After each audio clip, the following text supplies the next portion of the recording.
India కూటమిలో cross voting చిచ్చుబడింది. Vote చోరీ అయింది. ఎక్కడ? ఇండియా కూటమిలో ఓటు చోరీ అయింది. 325 ఓట్లుంటే 300 ఓట్లే పడ్డాయి. ఎవరికి? సుదర్శన్ రెడ్డి గారికి. తెలంగాణలో కానీ దేశవ్యాప్తంగా కానీ ఓటు చోరీ జరుగుతా ఉందని అయితే రాహుల్ గాంధీ గారు ఫైట్ చేస్తారో చాలా సంతోషం.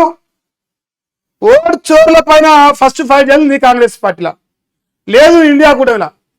నీ ఇండియా కూటమిలో ఓటు చోరీ జరుగుతూ ఉంది. ఈ రోజు కూడా 25 ఓట్లు వీకినాయి నీకు. ఇంకో చూడ జర్రాగరా.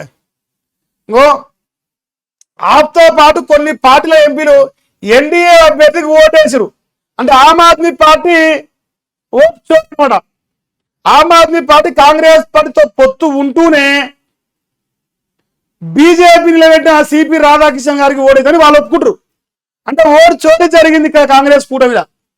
అది ఫస్ట్ పాయింట్. 20 కోట్ల చొప్పున ఆఫర్ అభిషేక్ బెనర్జీ అట. ఇప్పుడు ఆఫర్ ఇచ్చిరా అంటే పైసలకు లొంగే దారులు రమ్య అని చెప్పి. అంటే కాంగ్రెస్ పార్టీ అంటే పైసలు 10 కాంగ్రెస్ పార్టీ బీజేపీకి పైసలు ఇచ్చిందని బదనాన్ని చెప్తారా? భారతీయ జనతా పార్టీ ఆమ్ ఆద్మీ 10 ఇచ్చిందని బదనాన్ని చేయరు. అంటే మేము గెలవలేక మాకు ఓట్లు వేసుకునే తెలియలేక అవతల లంగని చెప్పాలకంతే. మీరు దద్దమని ఒప్పుకోరు, అవతల లంగని చెప్తారు అంతేనా? మీ కూటమిలో ఉన్నోడు మీకు ఎట్లా ఓటు వేస్తాయి? 25 ఓట్లు వీకినాయి. ఇప్పుడు రేపు చురు చేయరు. ఉపరాష్ట్రపతి ఎన్నికల్లో ఓటు చోరీ జరిగింది, ఓటు చోరు అని మీ దాంట్లో మీరే ఖయం పెట్టి చూద్దాం. సిగ్గిలేకపోయా ఇంకా. ఇంకేంటే మా వైపు నుంచి జరగలేదు. తేజస్వి యాదవ్ చెప్పినట మహారాష్ట్రను బదనాం చేసే కుట్ర జరుగుతుంది. సుప్రియా సూలే చెప్తారట. క్రాస్ ఓటింగ్ పై దర్యాప్తు అని మనీష్ తివారీ చెప్తుండ. సోనియాతో జస్టిస్ సుదర్శన్ రెడ్డి భేటీ.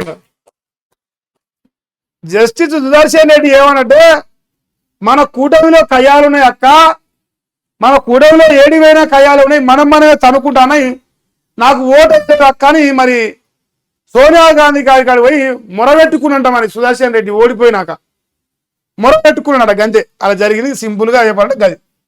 ఉపరాష్ట్రపతి ఎన్నికల్లో ఓడిపోయిన సుదర్శన్ రెడ్డి గారు పాపం ఓటు చోటు పైన ఉద్యమం చేయాలి. చేయాలో వద్దానే? నేనైతే ఓటు చోటు పైన యుద్ధం చేయాలని కోరుకుంటున్నా.